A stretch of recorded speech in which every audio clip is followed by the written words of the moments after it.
Salut la team, j'espère que vous allez bien. Aujourd'hui on se retrouve pour une nouvelle vidéo dans la série présentation de produits high-tech et aujourd'hui on va découvrir mon nouveau moyen de me déplacer en réalité virtuelle avec mes jambes. Donc c'est pas un tapis, c'est avec des capteurs et on va découvrir ça ensemble, on va faire l'unboxing. Donc, hop, on va l'ouvrir, voilà, tac.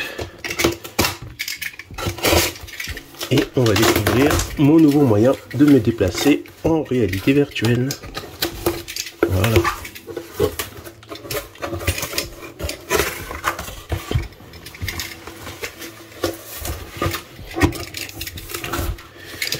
Donc on voit qu'il y a des petites protections. On retrouve deux cartons. Le carton, je crois, on va retrouver les capteurs que je plaçais sur mes jambes et un sur mon ventre, je crois. Et un autre carton où normalement c'est le tapis.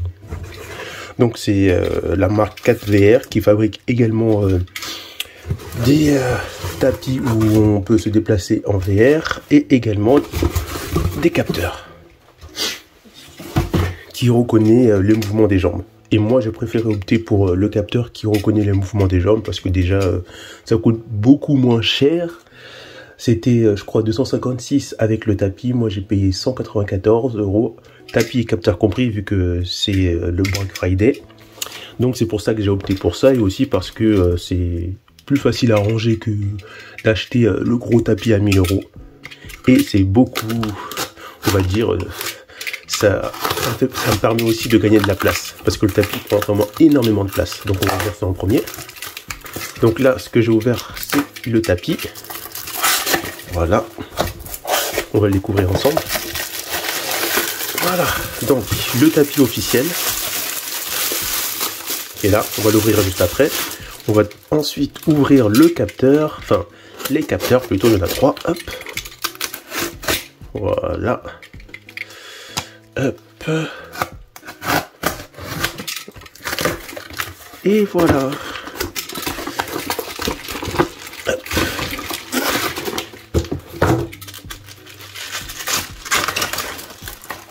Donc voilà. Donc on retrouve bien les 3 capteurs que je vais devoir placer sur mes jambes et sur mon ventre. Et bien sûr le tapis officiel de la marque qui permet, on va dire, d'augmenter le tracking ou quelque chose comme ça. Donc on va commencer par ouvrir le tapis. Voilà. Hop. Et voilà à quoi ressemble le tapis que je vais devoir mettre par terre, qui est juste ici. Je vais vous le mettre là. Et ensuite on va ouvrir la boîte avec les 3 capteurs. Voilà, donc voilà à quoi ressemble un peu le tapis. Et maintenant, on va ouvrir la fameuse boîte. Hop, hop.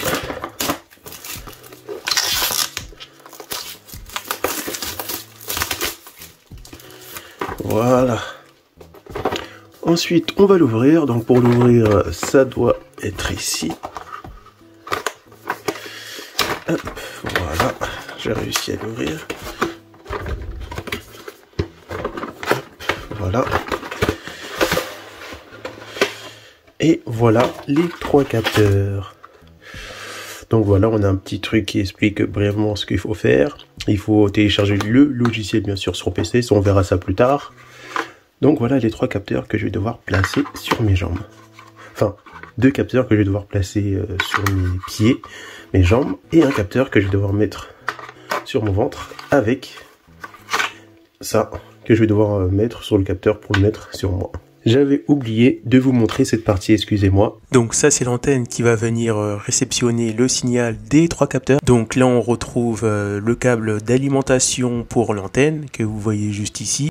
On se retrouve dans le logiciel 4VR et on va voir ensemble comment faire pour faire fonctionner tout ça avec le logiciel. Donc ce qui est chiant, et je vais vous laisser voir ça, c'est qu'on reçoit une petite carte qui nous dit d'aller sur le site internet 4vr.com pour voir où télécharger le logiciel et les manipulations à faire. Mais le problème c'est que quand je me rends sur le site, c'est compliqué de trouver le service support et télécharger le logiciel.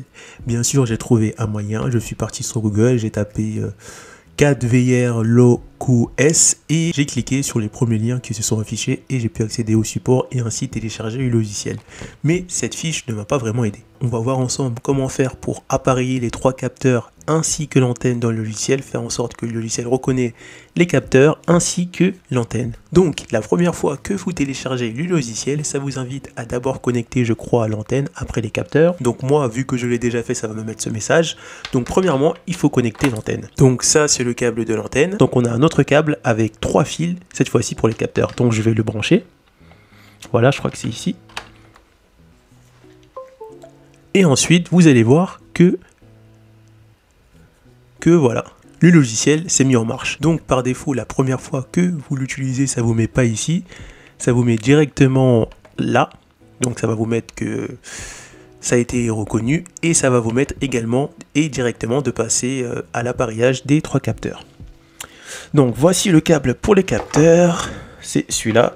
Donc cette fois-ci, on retrouve 3 petits câbles sur l'autre côté. Donc c'est 3 câbles de chargement, mais vous remarquez qu'il y a un câble de chargement qui est gris et qui est pas noir. Donc il est gris tout simplement parce que avec ce câble, on peut également s'en servir, mais uniquement de ce câble pour appareiller les 3 capteurs.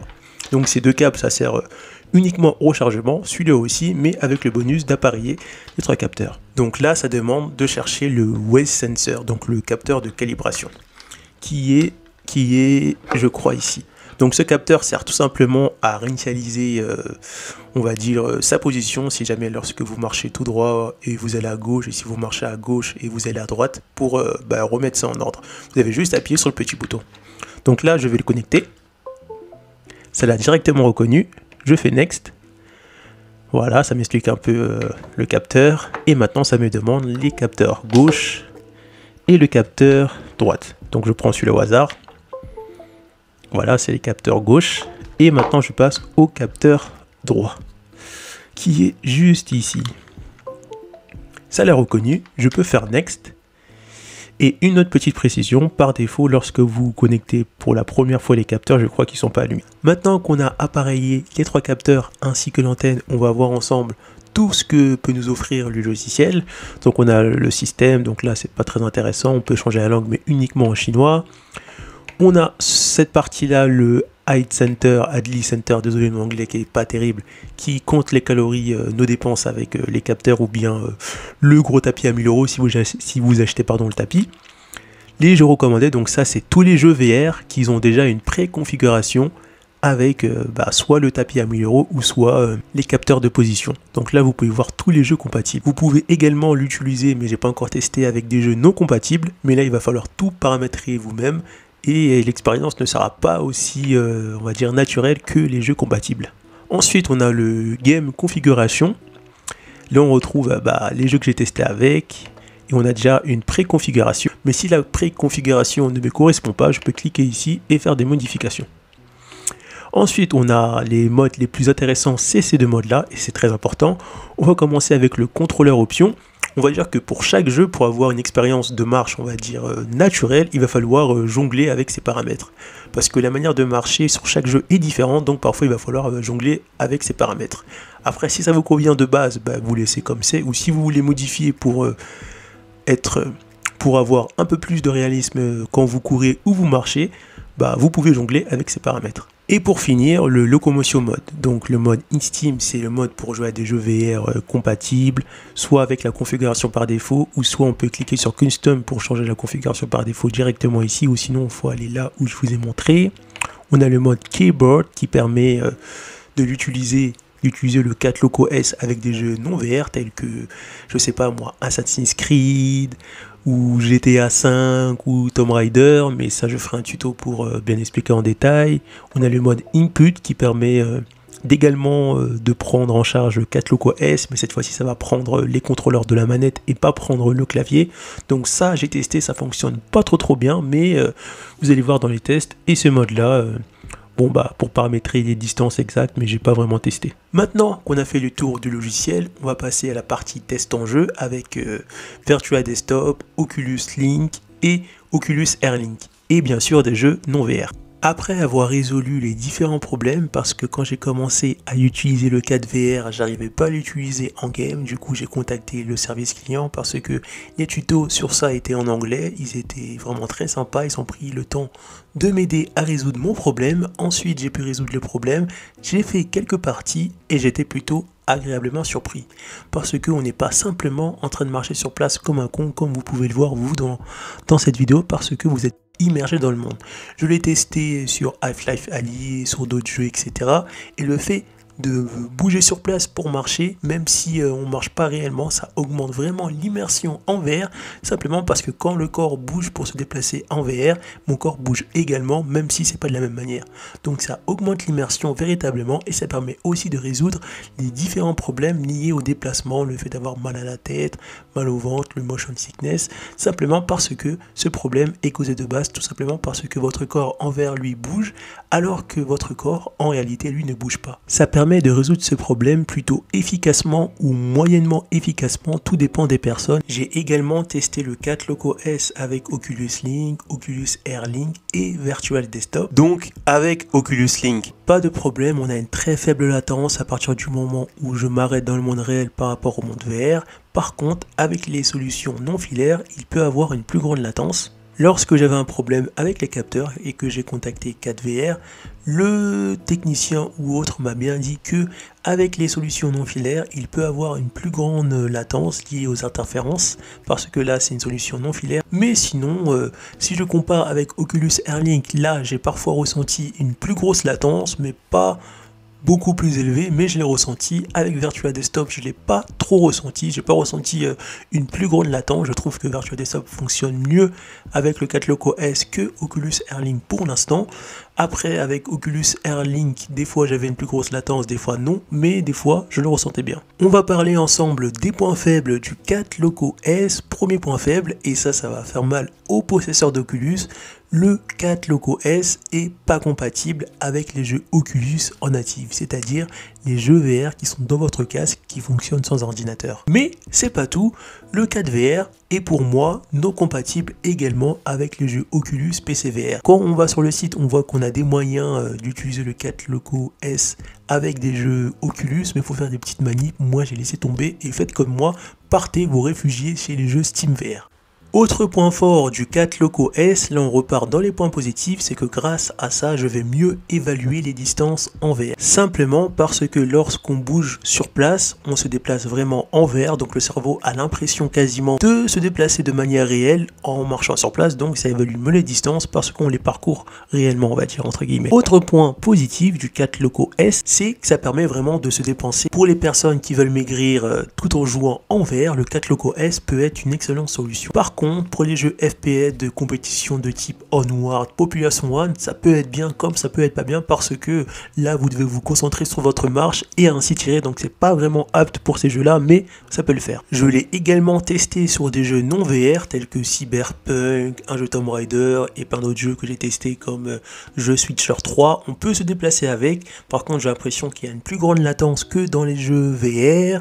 Autre point faible, quand on l'utilise avec des jeux non VR, on peut que marcher tout droit. Lorsqu'on veut marcher plus à gauche ou plus à droite, j'arrive pas à le faire. J'ai vu que sur le site ils ont montré comment faire, mais moi pour l'instant j'arrive pas à mettre ça en pratique et c'est pas moyen de tourner vers la gauche pour marcher à gauche de manière naturelle, mais c'est faisable et moi j'arrive pas à le faire, donc on va tous prendre la manette, on va dire, mais c'est quelque chose de négatif parce que tourner à gauche de cette manière là en bougeant le pied, je crois, d'un côté à l'autre, c'est pas forcément naturel. Et pour finir, on va parler de batterie. La batterie dure 7 heures et je crois que ça prend 3 heures ou 2 heures pour se recharger entièrement. On se retrouve pour le bilan. On va voir ensemble les points positifs et négatifs. Avec les points positifs, ça augmente l'immersion en VR, le fait d'avoir les capteurs et de se déplacer. Ça permet de mieux évaluer les distances en VR, vu que là on va parcourir les distances pour le cerveau va mieux reconnaître les distances grâce à ça et ça va participer à augmenter l'immersion. Ça permet de réduire le motion sickness, vous savez, cette sensation de mal au ventre, mal à la tête, parce que notre corps en VR bouge alors que notre corps corps en réalité ne bouge pas et grâce au 4 Loco S, notre corps bouge, donc ça réduit ce problème. Longue autonomie de 7 heures, faible latence en général, compatible jeux non VR comme Assassin's Creed, n'importe quel jeu sur PC. Le catalogue de jeux PC VR est compatible et large, donc il y a beaucoup de jeux compatibles et ce catalogue est remis à jour avec de nouveaux jeux compatibles. Ça permet de maigrir en jouant à vos jeux favoris en solo ou en multi. Ça se range facilement, on a un gain de place donc c'est pas mal. Le prix est pas cher, surtout pendant le Black Friday, 220 € avec le capteur, tapis et livraison comprise. Et dernier point positif, le 4 Loco S est compatible avec une variété de casques VR que vous pouvez voir à l'écran. On va parler maintenant des points négatifs, incompatible avec les jeux Oculus en natif, les jeux qui fonctionnent sans PC, pas vraiment fonctionnel avec les jeux Oculus PC VR, j'ai vu qu'il y avait une magouille pour certains jeux Oculus, moi je me suis pas cassé la tête, j'ai pas essayé, pas forcément idéal dans les jeux PC VR de compétition comme Onward, Population One, etc. parce qu'il faut bouger en même temps et du coup on est peut-être moins précis pour tirer, douleur aux jambes après plusieurs longues sessions de 2 à 3 heures sans pause, donc il conseille de faire des pauses après 1 heure d'utilisation avec le capteur. Moi, j'ai pas vraiment respecté ça, donc faire des pauses après 1 heure ou 2 heures, c'est mieux pour éviter les douleurs. Une latence peut être plus élevée en mode non filaire. Avec Oculus Air Link Virtua Desktop, ça dépend, mais il faut signaler. En temps normal, une latence faible ou très faible, mais une latence toujours présente. Et dernier défaut, pour utiliser le 4 Loco S avec le PSVR, il faut acheter un adaptateur en plus, une centaine d'euros en plus pour l'utiliser sur PlayStation.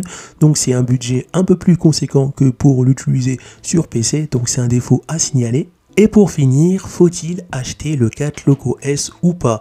Le 4 Loco S est uniquement compatible avec les jeux Steam VR, donc les jeux VR compatibles sont uniquement sur Steam.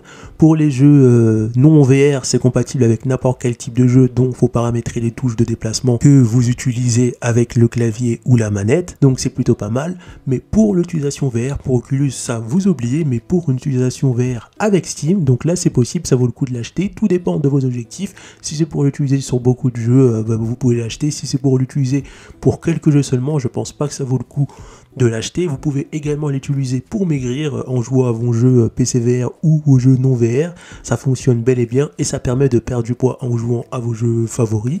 Mais moi, je conseillerais de l'acheter si vous voulez l'utiliser avec beaucoup de jeux en PC VR avec Steam ou des jeux non VR. Mais si c'est pour l'utiliser que sur quelques jeux, je pense pas que ça soit nécessaire. Mais en tout cas, c'est quelque chose de très intéressant, surtout pour lutter contre le motion sickness. C'est une solution très efficace de lutter contre ça.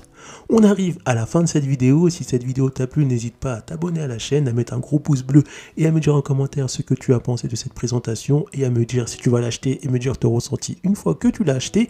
Et on se retrouve pour une prochaine vidéo dans la série présentation de produits high-tech. Pour retrouver d'autres présentations de produits high-tech, cliquez sur les produits numériques, après vous êtes abonné bien sûr. Rendez-vous dans l'onglet playlist et là cliquez sur la playlist présentation de produits high-tech. Salut la team, j'espère que vous Sur allez cette bien. playlist on retrouve déjà des présentations de quelques produits et bien sûr dans la mesure du possible je rajouterai d'autres produits à découvrir. A plus la team.